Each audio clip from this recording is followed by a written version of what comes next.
نحمده ونصلي على رسوله الكريم أما بعد فأعوذ بالله من الشيطان الرجيم بسم الله الرحمن الرحيم رب اشرح لي صدري ويسر لي أمري واحلل عقدة من لساني يفقهوا قولي۔ ہماری گفتگو کا موضوع ہے صدقہ خیرات۔ قرآن پاک میں اللہ سبحانہ وتعالی فرماتے ہیں وَأَنفِقُوا مِمَّا رَزَقْنَاكُم مِّن قَبْلِ أَن يَأْتِيَ أَحَدَكُمُ الْمَوْتُ فَيَقُولَ رَبِّ لَوْلَا أَخَّرْتَنِي إِلَىٰ أَجَلٍ قَرِيبٍ فَأَصَّدَّقَ وَأَكُن مِّنَ الصَّالِحِينَ۔ جو رزق ہم نے تم کو دیا ہے اس میں سے خرچ کرو قبل اس کے کہ تم میں سے کسی کی موت کا وقت آ جائے، اور اس وقت وہ کہے کہ اے میرے رب، کیوں نہ تو نے مجھے تھوڑی سی مہلت اور دے دی کہ میں صدقہ دیتا اور نیک لوگوں میں شامل ہو جاتا۔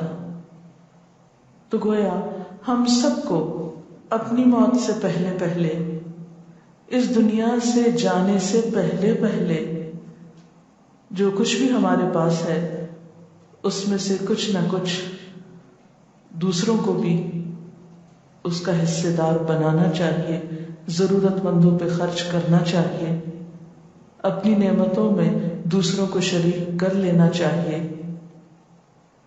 قرآن پاک میں اللہ سبحانہ وتعالی ایک اور موقع پر یہ بھی فرماتے ہیں قُلْ لِعِبَادِيَ الَّذِينَ آمَنُوا يُقِيمُوا الصَّلَاةَ وَيُنْفِقُوا مِمَّا رَزَقْنَاهُمْ سِرًّا وَعَلَانِيَةً مِّن قَبْلِ أَن يَأْتِيَ يَوْمٌ لَّا بَيْعٌ فِيهِ وَلَا خِلَالٌ۔ اے نبی صلی اللہ علیہ وسلم، میرے جو بندے ایمان لائے ہیں ان سے کہہ دیجئے کہ نماز قائم کریں، اور جو کچھ ہم نے ان کو دیا ہے اس میں سے کھلے اور چھپے خرچ کریں، اس سے پہلے کہ وہ دن آ جائے، یعنی قیامت کا دن، جس میں نہ خرید و فروخت ہوگی اور نہ ہی دوست نوازی ہو سکے گی۔ یعنی آج وہ مال جس سے ہم خرید و فروخت کرتے ہیں، جس سے ہم صرف اپنی ذات کی راحتیں اور آرام لیتے ہیں، اس مال سے صرف اپنی ہی ذات کا خیال نہیں کرنا، بلکہ اسے اس دن کے لیے آج خرچ کرنا ہے تاکہ اس دن کی راحتیں بھی ہم اس سے لے سکیں۔ اللہ سبحانہ وتعالیٰ بار بار اس بات کی طرف توجہ دلاتے ہیں کہ اس سے پہلے خرچ کر لو کہ یہ سب کچھ تمہارے پاس نہ رہے اور تم حساب کتاب کے دن جا پہنچو جہاں پھر تم کچھ بھی خرچ نہ کر سکو گے اور نہ ہی اس مال کو کسی بزنس میں لگا کے کچھ اور کما سکو گے، یہ سب کچھ یہی رہ جائے گا۔ نبی صلی اللہ علیہ وسلم نے بھی بہت سی احادیث میں خرچ کرنے کی طرف متوجہ فرمایا ہے۔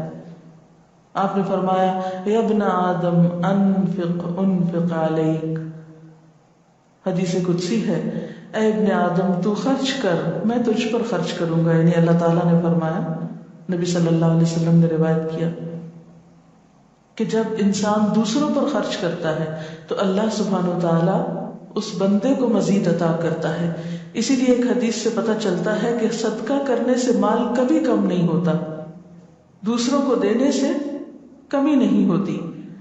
آپ صلی اللہ علیہ وسلم نے فرمایا جس نے حلال کمائی سے ایک کھجور برابر بھی خیرات کی، یعنی چھوٹی سے چھوٹی چیز بھی خیرات کی، اور اللہ تعالیٰ تک حلال ہی کی خیرات پہنچتی، یعنی وہ اس کے پاس اسی کا اجر ملتا ہے انسان کو، تو اللہ تعالیٰ اسے اپنے دائیں ہاتھ سے قبول کرتے ہیں۔ یعنی حلال کمائی سے اگر انسان معمولی چیز بھی خرچ کرتا ہے تو اللہ تعالیٰ اسے دائیں ہاتھ سے قبول کرتے ہیں، یعنی بہت محبت و شفقت سے لیتے ہیں اور خیرات کرنے والوں کے لیے اس کو بڑھا دیتے ہیں، جیسے تم میں سے کوئی اپنے بچھیرے کی پرورش کرتا ہے، یہاں تک کہ وہ ایک لقمہ یا وہ ایک کھجور احد پہاڑ برابر ہو جاتی ہے۔ کہاں یہ کہ خیرات کرنے سے صدقہ کم نہیں ہوتا، بلکہ بڑھتا ہے، اور کتنا بڑھتا ہے کہ ایک کھجور پہاڑ جتنی زیادہ بڑھا کر انسان کو قیامت کے دن واپس لوٹائی جائے گی۔ رسول اللہ صلی اللہ علیہ وسلم نے یہ بھی فرمایا، انسان کہتا ہے میرا مال میرا مال، حالانکہ اے انسان تیرا مال وہ ہے جو تو نے کھا کے ختم کر دیا، یا پہن کے پرانا کر دیا، یا صدقہ کر کے آگے بھیج دیا، باقی تو وارثوں کا مال ہے۔ ہم سب جمع کرتے رہتے ہیں بعض اوقات اپنی ذات پہ بھی خرچ نہیں کرتے، اپنی ضروریات کو بھی خوش دلی سے پورا نہیں کرتے. بعض لوگوں کے پاس ہوتا بھی ہے لیکن اپنے اہل و عیال کو فقیر چھوڑ دیتے ہیں، بچا بچا کے رکھتے ہیں، بخل کرتے ہیں اور بھول جاتے ہیں کہ ایک دن یہ سب کچھ یہیں رہ جائے گا اور وہ خالی ہاتھ آگے چلے جائیں گے. تو انسان کو اللہ تعالیٰ نے جو مال دیا ہے اسے خرچ کرنا چاہیے، اپنی ذات پر بھی، اپنے اہل و عیال پر بھی، اپنے رشتہ داروں پر. ایتاء ذی القربیٰ کا حکم ہے قرآن پاک میں. پھر اسی طرح ضرورت مندوں پر، جس میں مساکین، یتامى، مسافر اور بہت سے لوگ آتے ہیں، ان پر بھی. اس لیے کہ مال اللہ تعالیٰ نے انسان کی ضروریات پوری کرنے کے لیے بنایا ہے، صرف جمع کر کے رکھنے کے لیے نہیں. قرآن پاک کی بالکل ابتدائی آیات میں ہمیں پتہ چلتا ہے متقین کی صفات کے بارے میں، جو قرآن پاک کی نعمت سے بھرپور فائدہ اٹھانے کے لائق ہوتے ہیں، کہ وَمِمَّا رَزَقْنَاهُمْ يُنْفِقُونَ، کہ ان کا مزاج خرچ کرنے والا ہے، سینت سینت کے رکھنے والا نہیں ہے، کہ ہم نے جو کچھ ان کو رزق دیا ہے اس میں سے وہ خرچ کرتے رہتے ہیں، آگے دیتے رہتے ہیں. کیونکہ مال کی سرکولیشن جب سوسائٹی کے اندر ہوتی ہے تو خوشحالی آتی ہے. اور اگر لوگ مال بچا بچا کے جمع کر کر کے صرف اپنے ہی خزانوں میں بھرتے رہیں اور اس سے بھی کوئی فائدہ نہ اٹھائیں تو لوگوں کی ضروریات پھر پوری نہیں ہو سکتی. لیکن یہ یاد رکھیے کہ مال خرچ کرنے سے پہلے کچھ ایسی شرائط کا علم ہونا ضروری ہے جو مال کے خرچ کرنے کو بہترین اجر و ثواب کا ذریعہ پھر بنا دیتی ہے. سب سے پہلی بات یہ کہ اللہ کی راہ میں مال خرچ کرتے ہوئے عمدہ مال خرچ کرنا چاہیے. یعنی جس مال کو ہم اللہ کی رضا حاصل کرنے کے لیے، اللہ تعالیٰ کی محبت پانے کے لیے خرچ کرتے ہیں، وہ مال عمدہ ہونا چاہیے. کیونکہ ہم کسی انسان کو نہیں دے رہے ہوتے، دراصل اللہ کو دے رہے ہوتے ہیں. قرآن پاک میں اللہ تعالیٰ فرماتے ہیں یا ایھا الذین آمنوا انفقوا من طیبات ما کسبتم، اے ایمان والو جو کچھ تم نے کمایا ہے اور جو کچھ ہم نے زمین سے نکالا ہے، وَمِمَّا أَخْرَجْنَا لَكُم مِّنَ الْأَرْضِ، اس میں سے اچھی چیزیں اللہ کی راہ میں خرچ کرو. وَلَا تَيَمَّمُوا الْخَبِيثَ، اور ناپسندیدہ خبیث ردی چیز اللہ کی راہ میں خرچ کرنے کا ارادہ نہ کرو. کیوں؟ اس لیے کہ اگر ہمیں کوئی ردی چیز دے تو ہم لینا کبھی پسند نہ کریں گے. تو جو چیز ہم اپنے لیے پسند نہیں کرتے وہ دوسروں کے لیے کیسے پسند کرتے ہیں. رسول اللہ صلی اللہ علیہ وسلم نے فرمایا ان اللہ طیب لا يقبل الا طیبا، بے شک اللہ تعالیٰ پاک ہے اور وہ قبول نہیں کرتا مگر پاک چیز کو. یعنی ردی چیزیں، بیکار چیزیں، نکمی چیزیں، ناپسندیدہ چیزیں اللہ کی راہ میں دینا، اللہ تعالیٰ کو دینا اور اس سے جزا چاہنا، تو جزا کس قسم کی ہو سکتی ہے جب اللہ تعالیٰ نے اس کو قبول ہی نہیں کیا اور وہ ردی بیکار پھینکے جانے کے لائق ہے. اس سے آپ اللہ کی رضا کما رہے ہیں، یہ کیسے ممکن ہے؟ اللہ کے نام کے ساتھ بھی زیادتی ہے اور دینے والے پر بھی ایک زیادتی ہے، اور سب سے بڑھ کر یہ کہ خود اپنی ذات پر ایک زیادتی ہے. جو انسان دوسروں کا برا چاہتا ہے، دوسروں کو عزت نہیں دیتا، دوسروں کو ان کا حق نہیں دیتا، وہ دراصل اپنے ساتھ زیادتی کر رہا ہوتا ہے. اسی طرح صدقہ کرنے کے کچھ آداب بھی ہیں. اللہ کی راہ میں خرچ کرنے کے کچھ آداب ہیں جن کا ملحوظ خاطر رکھنا بے حد ضروری ہے. ارشاد باری تعالیٰ ہے یا ایھا الذین آمنوا لا تبطلوا صدقاتکم بالمن والأذى کالذی ينفق مالہ رئاء الناس ولا یؤمن باللہ، اے ایمان والو اپنے صدقات کو احسان جتا کر اور اذیت پہنچا کر ضائع مت کرو اس شخص کی طرح جو اپنا مال لوگوں کو دکھانے کے لیے خرچ کرتا ہے اور اللہ اور یوم آخرت پر ایمان نہیں رکھتا. تو سب سے پہلی بات یہ ہے کہ دے کر احسان نہ جتایا جائے. نبی صلی اللہ علیہ وسلم نے فرمایا 3 قسم کے لوگ ایسے ہیں جن سے اللہ تعالیٰ قیامت کے دن بات بھی نہیں کریں گے، ان کو پاک نہیں کریں گے، ان کی طرف نظر رحمت سے دیکھیں گے نہیں. اور ان میں سے ایک صدقہ دے کر جتانے والا، کسی پہ احسان کر کے اس کا بار بار پھر احسان یاد کرانے والا یا اس کو احسان جتانے والا. دوسری بات یہ ہے کہ خیرات کرتے وقت ریاکاری نہیں ہونی چاہیے، دکھاوا نہیں ہونا چاہیے. قیامت کے دن اللہ تعالیٰ ایسا کوئی عمل قبول نہیں کرے گا جو لوگوں کو دکھانے کے لیے کیا گیا ہو اور اس میں اللہ کی رضا نہ ہو. ایسا عمل انسان کے خلاف حجت ہو جائے گا. تیسری بات یہ ہے کہ اخلاص کے ساتھ سجدہ کرنا چاہیے. آپ صلی اللہ علیہ وسلم نے فرمایا اخلاص سے یعنی خالصتاً اللہ کی خاطر صدقہ کرنے والا قیامت کے دن عرش الہی کے سائے تلے ہوگا. اس دن جس دن اور کوئی سایہ نہ ہوگا. ایک روایت میں آتا ہے جو دائیں ہاتھ سے دے اور بائیں کو خبر نہ ہو کہ کیا دیا، یعنی بہت خاموشی سے چھپا کر صدقہ کرے. پھر اسی طرح یہ ہے کہ ہمیشہ گن گن کے نہیں دینا چاہیے، ہمیشہ بہت حساب کر کر کے نہیں دینا. جو توفیق استطاعت حیثیت ہو وہ دے دینا چاہیے. حضرت اسماء کہتی ہیں آپ صلی اللہ علیہ وسلم نے فرمایا خرچ کرو اور گنا نہ کرو ورنہ اللہ تعالیٰ بھی تیرے لیے گنے گا، یعنی تجھے بھی پھر گن گن کے دے گا. اور تو مال کو مت روک ورنہ اللہ تعالیٰ تجھ سے مال کو روک دے گا. یعنی اگر تم دوسروں پہ خرچ نہیں کرو گے تو اللہ تعالیٰ تمہیں نہیں دے گا، اور جتنا تجھ سے دیا جا سکے وہ تم دو. پھر اسی طرح یہ بات بھی یاد رکھنے کے لائق ہے کہ انسان جب اللہ کی راہ میں خرچ کرے تو فقر و فاقہ سے نہ ڈرے کہ دے کر میں فقیر ہو جاؤں گا. قدرتی بات ہے، انسان کو تھوڑی پریشانی ہونے لگتی ہے کہ اگر میں نے اپنی چیز کسی کو دے دی تو میرا کیا بنے گا. تو اللہ تعالیٰ قرآن پاک میں فرماتے ہیں الشیطان یعدکم الفقر، شیطان تمہیں فقر و فاقہ کا خوف دلاتا ہے کہ تم فقیر ہو جاؤ گے، محتاج ہو جاؤ گے، کسی کو دینے کے بعد تمہارے پاس کچھ نہیں رہے گا. حالانکہ اللہ تعالیٰ کے خزانے بہت وسیع ہیں، جس نے کل دیا وہ آج بھی دے سکتا ہے. آپ صلی اللہ علیہ وسلم نے فرمایا صدقہ کرنے سے مال کم نہیں ہوتا بلکہ اس میں برکت ہوتی ہے، مال بڑھتا ہے. اور کسی کے قصور کو معاف کر دینے سے اللہ عزت بڑھاتا ہے، اور جو کوئی تواضع اختیار کرتا ہے اللہ اس کو بلندی عطا کرتا ہے. اسی طرح پسندیدہ صدقہ کیا ہے کہ انسان صحت اور تندرستی کی حالت میں خرچ کرے. عموماً انسان پہ جب کوئی مصیبت آتی ہے، خدا نخواستہ کوئی بیماری آ جاتی ہے، کوئی پریشانی آتی ہے یا کوئی برا خواب آ جاتا ہے لوگوں کو بعض اوقات، تو اس وقت صدقہ کرنے کا اہتمام کرتے ہیں. لیکن عام حالات میں جب سب کچھ نارمل ٹھیک چل رہا ہوتا ہے تو عموماً انسان بخل کرنے لگتا ہے.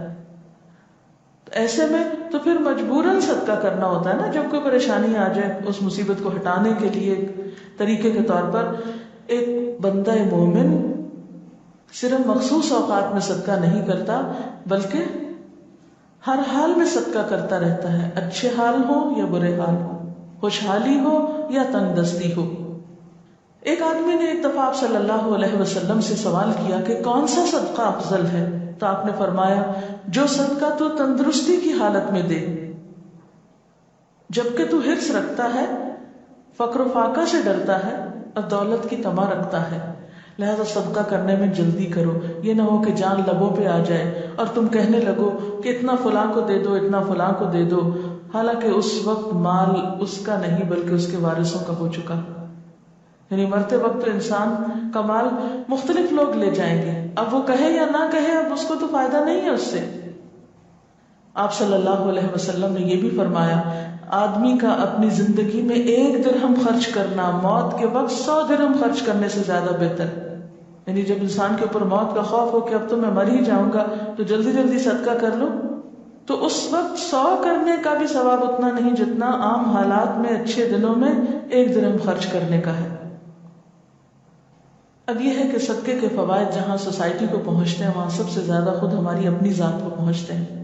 نبی صلی اللہ علیہ وسلم نے فرمایا صدقہ اللہ کے غضب کو بجھاتا ہے اور بری موت سے بچاتا ہے.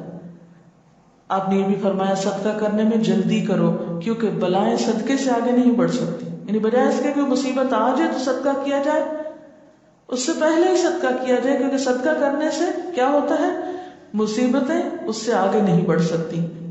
اسی طرح ایک اور روایت میں آتا ہے کہ صدقہ برائی کے 70 دروازوں کو بند کر دیتا ہے.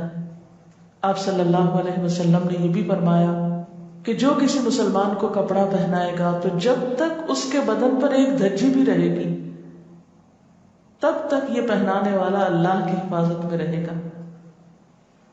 اسی طرح ایک اور موقع پر آپ نے فرمایا قیامت کے دن حساب کتاب ختم ہونے تک صدقہ کرنے والا اپنے صدقے کے سائے میں رہے گا. یعنی قیامت کے دن بھی جیسے دنیا میں صدقہ انسان کے لیے ایک حفاظت کا ذریعہ بنتا ہے بلاؤں سے، اسی طرح قیامت کے دن بھی صدقہ انسان کے لیے ایک سائے کی حیثیت رکھے گا اور اسے حشر کے دن کی گرمی سے محفوظ کرے گا. اس کے برعکس جو لوگ صدقہ خیرات نہیں کرتے، زکوٰۃ دینے سے انکار کرتے ہیں یا اپنے فرائض پورے نہیں کرتے، تو قرآن پاک میں اللہ تعالیٰ فرماتے ہیں لا يحسبن الذين يبخلون بما آتاهم الله من فضله هو خيرا لهم بل هو شر لهم سيطوقون ما بخلوا به يوم القيامة. جن لوگوں کو اللہ نے اپنے فضل سے مال و دولت دی اور وہ بخل سے کام لیتے ہیں، اس خیال میں نہ رہیں کہ یہ بخل ان کے حق میں بہتر ہے، بلکہ یہ ان کے لیے بہت برا ہے.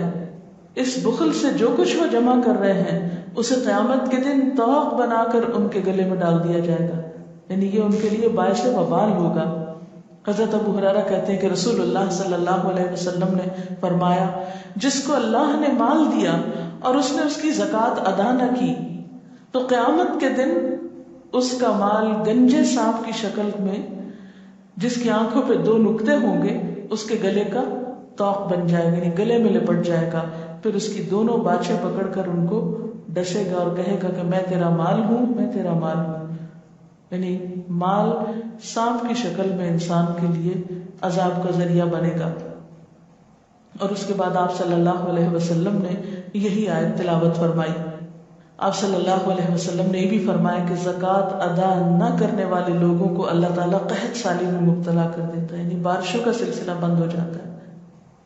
تو اس لیے ضروری ہے کہ ہم اپنے اس فرض کو پہچانیں اور اللہ کے دیے ہوئے مال میں سے اور دیگر نعمتوں میں سے بخوشی اپنی خاطر اور معاشرے کے امن اور سکون کی خاطر اللہ کے بندوں میں اللہ کے دیے ہوئے مال کو پھیلائیں، تقسیم کریں، ان کو اس میں حصے دار بنائیں. اس سلسلے میں اگر کوئی سوال ہو آپ کے ذہن میں تو آپ کر سکتے ہیں. اکثر ایسا ہوتا ہے کہ جب آپ نیکی کسی کے ساتھ کرتے ہیں تو ارد گرد پتہ چل جاتا ہے، اپنی ریا کی نیت نہیں ہوتی، تو اس صورت میں کیا کرنا چاہیے؟ نیکی کرتے رہنا چاہیے اور یہ پرواہ نہیں کرنی چاہیے کہ کوئی دیکھ رہا ہے یا نہیں دیکھ رہا.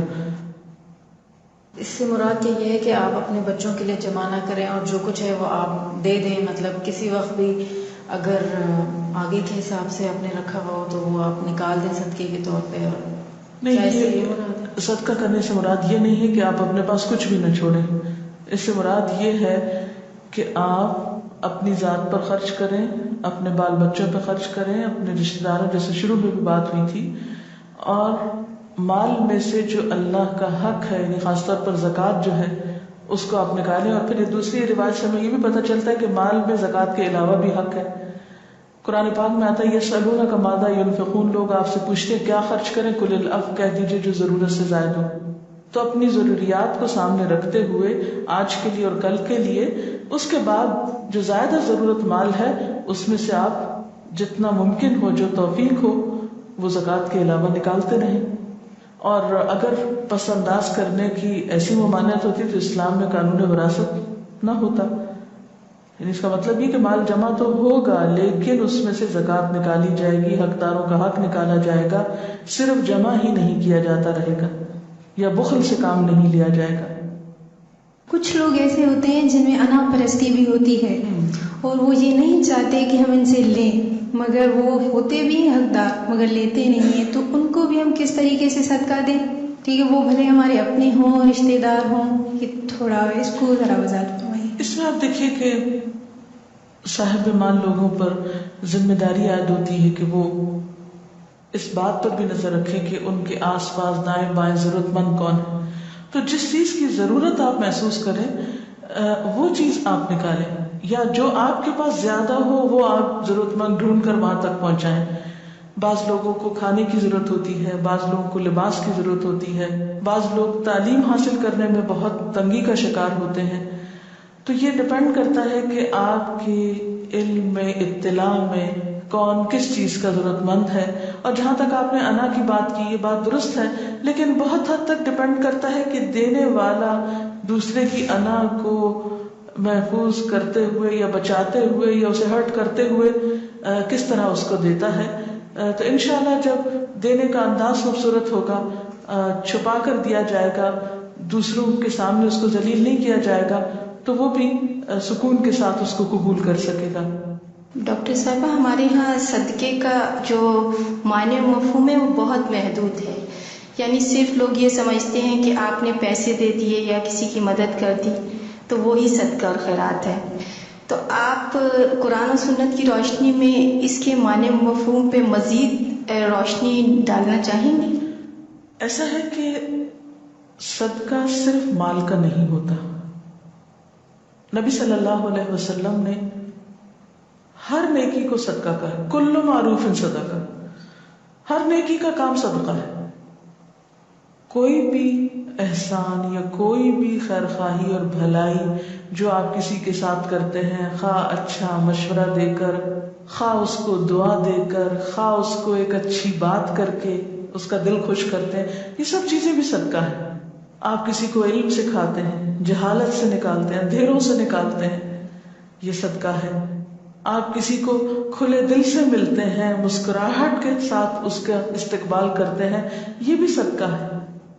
پھر اسی طرح کسی بھی قسم کی مدد، مثلا کوئی بیمار ہے، اس کی بیمار پرسی، کوئی درد سے کرا رہا ہے، اس کی خدمت، اس کی عیادت، یہ بھی صدقہ ہے. پھر اسی طرح کوئی بہت دل ہارا ہوا ہے، اس کو آپ حوصلہ دیتے ہیں، دل جوئی کرتے ہیں. کوئی فوت ہو جاتا ہے کسی کے یہاں، اس کی آپ تعزیت کرتے ہیں. اسی طرح اگر کوئی آپ کے ساتھ زیادتی کر جاتا ہے، آپ اس کو معاف کرتے ہیں، یہ بھی صدقہ ہے. پھر اسی طرح تکلیف دہ چیز کو راستے سے ہٹانا، یہ بھی صدقہ ہے. کوئی زور سے سنتا ہے، آپ اس کو زور سے بول کے سنا دیتے ہیں. کوئی دیکھ نہیں سکتا، آپ اس کی چلنے میں یا کسی کام میں مدد کر دیتے ہیں، یہ بھی صدقہ ہے. یعنی کم سننے والے کو اونچا بول کے سنانا، نہ دیکھ سکنے والے کو ہاتھ پکڑ کر رستہ دکھانا، راہ پار کرا دینا. کوئی بیمار ہے، اسے آپ ڈاکٹر کے پاس لے جاتے ہیں. اسی طرح دو جھگڑا کرنے والوں کے درمیان صلح کرانا، اسے بھی صدقہ کہا گیا ہے. پھر اسی طرح آپ دیکھیے کہ درخت لگانا، پودے لگانا، خصوصاً پھلدار درخت لگانا، تو جو بھی کوئی اس میں سکھائے گا وہ سب آپ کے لیے صدقہ لکھا جائے گا. پانی نہیں کہیں پر، وہاں پانی کا بندوبست کرا دینا، کنواں کھدوانا. اسی طرح حدیث کے مطابق نیکی کا حکم دینا اور برائی سے روکنا، یہ بھی صدقہ ہے.